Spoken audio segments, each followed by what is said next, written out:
Hello বন্ধুরা, তোমরা সকলে কেমন আছো? অনেক দিন পর তোমাদের সামনে একটা নতুন ভিডিও নিয়ে চলে এসেছি। তো দেখতেই পাচ্ছ একটা আহ, সুন্দর একটা মুহূর্ত তৈরি হয়েছে কুল আর পেয়ারার কম্বিনেশনে।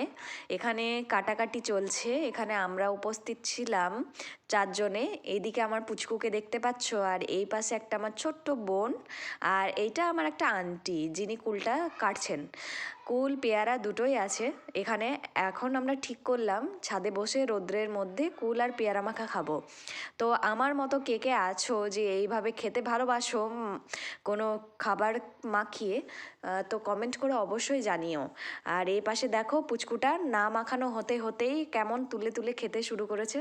একটা একটা করে প্রথমে চামচ দিয়ে খাচ্ছিল, চামচে উঠলো না, দিয়ে হাত লাগালো। আর হ্যাঁ, এই যে বড়ি, বড়ি হচ্ছে মুর্শিদাবাদের একটা ঐতিহ্য বলতে পারো। এমন কোনো বাড়ি নেই যে এই শীতকালে বড়ি দেয় না। কলাইয়ের ডালের বড়ি। তোমাদের ওখানে কে কে দেয় অবশ্যই তোমরা কমেন্ট করে জানাবে। এখানে দুই ধরনের বড়ি দেওয়া হয়েছিল। তো কুল মাখা শেষ, এবার পেয়ারা মাখা। দুটোতেই ভালো বেশ লঙ্কা দেওয়া হয়েছে, কারণ আমরা খাবো বলে। এদিকে পুচকুর বাটিটা আলাদা করে রেখেছি, ওকে আলাদাভাবে ধুইয়ে দিয়েছি, ও খেতে পারবে না বলে। তো দেখো, বেশ লোভনীয় লাগছে বলো দেখে। সত্যি এগুলো দেখে মানে নিজেকে আর সামলাতে পারা যায় না।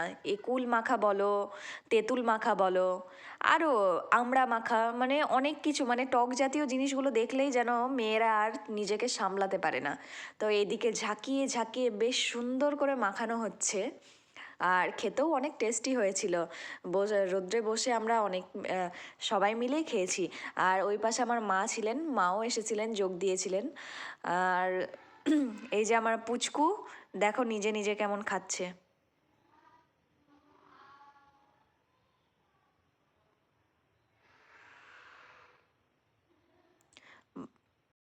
আসলে ও নিজের হাতে সমস্ত কিছু খেতেই বেশি পছন্দ করে।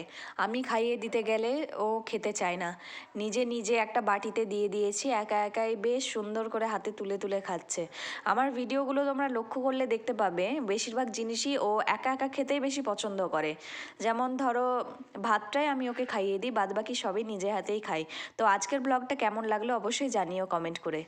ভালো থেকো, দেখা হবে আবার অন্য কোনো একটা ভিডিওতে।